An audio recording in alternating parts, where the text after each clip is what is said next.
Hello good morning everyone. Madhya Pradesh के daily current affairs में बात करेंगे आज 13 अगस्त के महत्वपूर्ण 13 सितंबर के महत्वपूर्ण करंट अफेयर्स के बारे में।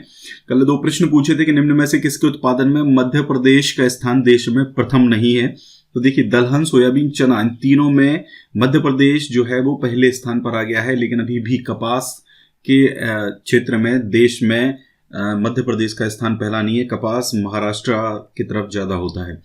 मध्य प्रदेश की उत्तरी सीमा चंबल नदी द्वारा बनती है। इस प्रदेश की दक्षिणी सीमा किस नदी के द्वारा बनती है? तो इसका जो सही आंसर है वो है आपका नर्मदा। तन्मय बाघी ने आंसर किया है मध्य प्रदेश के 3 स्थानों पर अशोक के अभिलेख प्राप्त हुए। एक प्रश्न भी मैंने पूछा था, रूपनाथ, गुज्जरा और सांची, यानी कि जबलपुर का रूपनाथ, दतिया का गुज्जरा और रायसेन में सांची। कपास के उत्पादन में मध्य प्रदेश का प्रथम स्थान नहीं है। मध्य प्रदेश गेहूं उत्पादन में नंबर 1 राज्य अभी हाल में बन गया है। 5 बार कृषि कर्मण मिल चुका है। 5 बार नहीं भैया, इस बार भी मिला था। तो 2 साल का कृषि कर्मण मिला था। अब के टोटल 7 बार कृषि कर्मण अवार्ड हो चुका है मध्य प्रदेश के पास। प्रदेश में गेहूं की उत्पादकता 2850 किलोग्राम से बढ़कर 3115 किलोग्राम हो गई, जो देश की उत्पादकता के आसपास है। दलहनों में चना और मसूर के उत्पादन में पहला स्थान प्रदेश का है। प्रदेश की दक्षिणी सीमा ताप्ती नदी बनाती है। ताप्ती नदी का उद्गम बैतूल जिले की मुल्ताई तहसील में काली सिंध पहाड़ी की सबसे ऊंची चोटी मुल्ताई के ताप्ती कुंड से होता है। लंबाई है 724 किलोमीटर। मध्य प्रदेश में 279 किलोमीटर है। ठीक है। ताप्ती नदी मध्य प्रदेश और महाराष्ट्र राज्यों की प्राकृतिक सीमा का निर्धारण करती है। ताप्ती को सूर्यपुत्री, सुरसुता, तापी, प्योषणी के नाम से भी जाना जाता है। ताप्ती नदी का अव्वाह क्षेत्र अनुगामी अव्वाह का उदाहरण है। चंबल के बाद प्रदेश की दूसरी नदी है जो बीहड़ का निर्माण करती है। हालांकि जितने बीहड़ का निर्माण चंबल करती है उतना ताप्ती नहीं करती है। ठीक है। आपको पता है चंबल जो है वो दूसरी सबसे बड़ी नदी है आपकी मध्य प्रदेश की। ताप्ती द्वारा बैतूल के भेजदही पठार के अंतर्गत बीहड़ का निर्माण होता है। तो ये पूरी इंफॉर्मेशन हो जाएगी। इसके अलावा प्रदेश के बैतूल, मुल्ताई, बुरहानपुर, नेपानगर, सूरत ताप्ती नदी के किनारे स्थित हैं। सूरत तो ये तो भैया गुजरात में होता है, कोई दूसरा गांव छोटा मोटा शहर होगा ये। ताप्ती पर 7 पौराणिक कुंड स्थित हैं। सूर्य कुंड, ताप्ती कुंड, शनि कुंड, धर्म कुंड, नारद कुंड, नागबाबा कुंड और पाप कुंड। अवसान पूर्व से पश्चिम की ओर भ्रंश घाटी में बहते हुए खंबात की खाड़ी अरब सागर में जाके मिल जाती है। अपने मुहाने पर ज्वार नदमुख यानी कि एस्चुरीज का निर्माण करती है। तो नर्मदा और ताप्ती नदी दोनों एस्चुरीज का निर्माण करती हैं। तो ये पूरी हो जाएगी आपकी इसकी जानकारी। आज का प्रश्न है, मध्य प्रदेश उत्सव प्रतिवर्ष नई दिल्ली में आयोजित किया जाता है। इसका आयोजन किस वर्ष से शुरू किया गया है? तो आपको ये क्वेश्चन कमेंट करके बताना है। दूसरा प्रश्न है, मध्य प्रदेश के किस स्थान में जैन धर्मावलंबियों का तीर्थ 52 गजा स्थित है? तो ये 2 प्रश्न आपको कमेंट करके बताना। तो चलिए स्टार्ट करते हैं। देखिए, अगर आप हमारा प्रीमियम कंटेंट चाहते हैं तो आप ये ले सकते हैं अर्धवार्षिक अंक। मंथली भी आप इसको ले सकते हैं। मंथली में आपको एडिशनल चीज जो मिलेगी वो है आपका नेशनल करंट अफेयर्स। ठीक है। इसके अलावा MCQs, Madhya Pradesh current affairs के एमसीक्यूज, ये 2 चीजें आपको मंथली एक्स्ट्रा मिलती हैं जो करंट आउटलुक अर्धवार्षिक अंक में शामिल नहीं करी गई है। कुछ नोट्स भी हैं, अगर आप लेना चाहें ये भी ले सकते हैं। डिस्क्रिप्शन में लिंक मिल जाएगा। जेल प्रहरी की टेस्ट सीरीज भी अवेलेबल है। इससे आप डायरेक्ट कनेक्ट करके डायरेक्ट इसको स्कैन करके व्हाट्सएप से कनेक्ट हो सकते हैं मुझसे। पहला प्रश्न है, मध्य प्रदेश में कब से जन कल्याण के कार्यक्रमों की श्रृंखला प्रारंभ हो रही है? तो मध्य प्रदेश में जो जन कल्याण के कार्यक्रमों की श्रृंखला है वो हो रही है 16 सितंबर से स्टार्ट। ठीक है। एक पूरी श्रृंखला है जो 16 सितंबर से स्टार्ट होगी। पंडित दीनदयाल उपाध्याय के जन्म दिवस यानी कि 25 सितंबर तक निरंतर ये चलेगी, यानी कि 16 से लेकर 25 तक निरंतर ये चलेगी। तो ये पूरा जन कल्याण पखवाड़ा इसको कहा जा रहा है। पूरे जो जन कल्याण कार्यक्रम है ये सारे महत्वपूर्ण हैं, डेफिनेटली आपसे एग्जाम में पूछे जा सकते हैं। इसमें 16 सितंबर को स्टार्ट होगा पात्रता पर्ची और खाद्यान्न वितरण कार्यक्रम। 17 सितंबर को आंगनवाड़ी केंद्रों में दुग्ध वितरण कार्यक्रम आरंभ होगा, जो आपका 17 सितंबर नरेंद्र मोदी का हैप्पी बर्थडे है।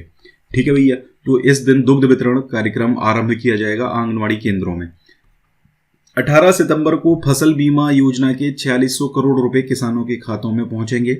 19 सितंबर को वनाधिकार पट्टों का वितरण किया जाएगा तथा पथ विक्रेताओं ऋण राशि का वितरण किया जाएगा। 20 सितंबर संबल योजना के जो हितग्राही हैं उनके लिए कार्यक्रम होगा। 21 सितंबर को 100 सहायता समूहों के खातों में 150 करोड़ रुपए जमा किए जाएंगे। 22 सितंबर को मेधावी विद्यार्थियों को लैपटॉप का वितरण किया जाएगा। 23 सितंबर प्रधानमंत्री किसान योजना के हितग्राही जो हैं उनको किसान क्रेडिट कार्ड उपलब्ध कराया जाएगा।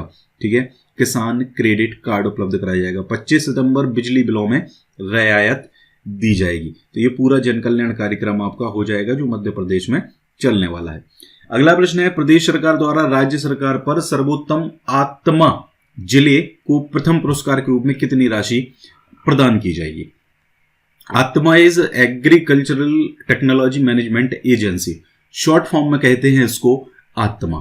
ठीक है, तो अभी हाल में ये घोषणा करी गई है और ये घोषणा जो करी गई है उसमें सर्वोत्तम जिले के रूप में, मतलब सर्वोत्तम आत्मा जिले के रूप में प्रथम पुरस्कार 1 लाख रुपए का दिया जाएगा और ये दिया जाएगा आत्मा प्रोजेक्ट के अंतर्गत। ठीक है, मध्य प्रदेश सरकार द्वारा कृषि एवं संबद्ध कार्यों में नवाचार और उत्कृष्ट कार्य करने वाले किसानों को राज्य स्तर से लेकर विकास स्तर पर पुरस्कृत किया जाएगा और राज्य स्तर से लेकर विकास खंड स्तर तक आपके जो अलग अलग अवार्ड्स हैं, अलग अलग राशि जो है वो इसमें प्रदान की जाएगी। सबमिशन ऑन एग्रीकल्चर एक्सटेंशन आत्मा के अंतर्गत भारत सरकार के निर्देशानुसार राज्य स्तर पर सर्वोत्तम आत्मा जिले को प्रथम पुरस्कार के रूप में 1 लाख रुपए, द्वितीय जिले को यानी कि द्वितीय पुरस्कार जो है वो 50,000 रुपए का पुरस्कार प्रदान किया जाएगा। जिला स्तर पर अगर बात करें तो ये तो राज्य स्तर पर हो गया आपका जो जिलों को प्रदान किया जा रहा है। जिला स्तर पर अगर देखें तो प्रत्येक जिले के 10-10 सर्वोत्तम कृषकों को 25,000 रुपए और प्रत्येक जिले के 5-5 सर्वोत्तम कृषक समूहों को 20,000 रुपए के पुरस्कार प्रदान किए जाएंगे। प्रत्येक विकास खंड में 5-5 किसानों को सर्वोत्तम कृषक का 10,000 रुपए की राशि का पुरस्कार दिया जाएगा। थोड़ी सी बात कर लेते हैं आत्मा के बारे में।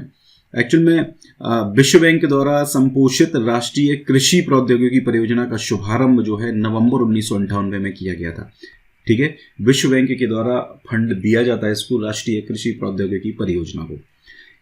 कृषि प्रौद्योगिकी प्रबंध अभिकरण यानी कि एग्रीकल्चरल टेक्नोलॉजी मैनेजमेंट एजेंसी यानी कि आत्मा एक स्वायत्त पंजीकृत संस्था है जो भारत के विभिन्न जिलों में कृषि एवं संबद्ध तकनीकी प्रसार के लिए उत्तरदायी है। तो आप इसको भी आपको पता होना चाहिए। अगला प्रश्न है, कुष्ठ रोगियों की आजीविका के लिए हस्त निर्मित दरी बुनाई केंद्र प्रारंभ किया गया है। तो ये प्रारंभ किया गया है मध्य प्रदेश के बड़वानी जिले में। तो बड़वानी का जो आशा ग्राम है वहां पर आशा ग्राम ट्रस्ट द्वारा कुष्ठ रोगियों की आजीविका के लिए हस्त निर्मित दरी बुनाई केंद्र प्रारंभ किया जाएगा, जहां पर वेस्ट मटेरियल जो होता है उसके द्वारा दरी, आसन, योग पट्टी, कार सेट आदि बनाए जाते हैं। तो अभी जो मंत्री हैं प्रेम सिंह पटेल, ठीक है, ये वहां पर गए थे, इसलिए अभी फिलहाल चर्चा में आया है। अगला है, मध्य प्रदेश में निरामय बीमा के तहत बीमित व्यक्ति को कितने रुपए की उपचार सुविधा मिलेगी?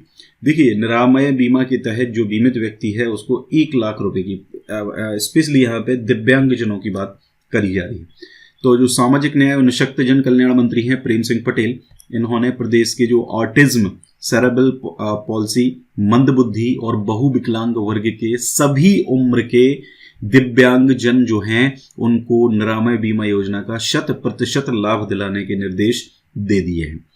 निरामय बीमा के तहत बीमित व्यक्ति को 1 लाख रुपए की उपचार सुविधा मिलेगी और केंद्रीय सामाजिक न्याय अधिकारिता मंत्रालय द्वारा निर्धारित दर के अनुसार, यानी कि उन्होंने जो दर को निर्धारित किया हुआ है उसमें गरीबी रेखा के नीचे जीवन यापन करने वाले, यानी कि बिलो, जिनके पास गरीबी रेखा का कार्ड है, जिनके पास बीपीएल कार्ड है, उनको मात्र 50 रुपए प्रति वर्ष।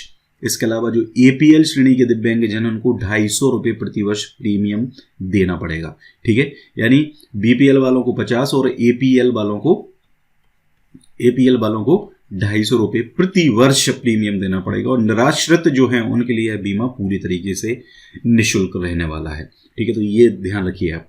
अगला प्रश्न है, मध्य प्रदेश के किस जिले में डिस्ट्रिक्ट डिसेबिलिटी रिहेबिलिटेशन सेंटर का निर्माण किया जा रहा है? तो ये रिहेबिलिटेशन सेंटर जो है ये मध्य प्रदेश के बड़वानी जिले में निर्मित किया गया है, फाइनल हो चुका है ऑलमोस्ट, और बड़वानी में जो मंत्री निशक्तजन मंत्री हैं, सामाजिक कल्याण और निशक्तजन मंत्री हैं प्रेम सिंह पटेल, ठीक है, इन्होंने अभी वहाँ पे इंस्पेक्शन किया है, तो वहाँ देखा है इन्होंने, तो डिस्ट्रिक्ट डिसेबिलिटी रिहेबिलिटेशन सेंटर का निरीक्षण इन्होंने अभी हाल में किया है। दूसरी चीज़ हम आपको बता दें, इन्होंने अभी हाल ही में निर्देश दिए हैं कि सभी निर्माणाधीन शासकीय भवन जो हैं उनमें दिव्यांगों के लिए रैंप और 3 मंजिल से अधिक के भवनों में अनिवार्य रूप से लिफ्ट लगवाई जाए। ये निर्देश इन्होंने अभी हाल में दिए हैं, ठीक है, तो ये बहुत इंपॉर्टेंट आपका डिसीजन है। इसके अलावा जो सवारी वाहनों में दिव्यांगों के लिए किराए में 50% की छूट पहले से ही दी जा रही है और आगे की 5 सीटें आरक्षित करने का भी प्रावधान है मध्य प्रदेश सरकार के द्वारा, ठीक है, तो ये भी आप ध्यान रखिए। पूरा था आज का ये वीडियो। अच्छा लगा है लाइक करिए वीडियो को, ज़्यादा से ज़्यादा शेयर करिए वीडियो को। Thank you very much.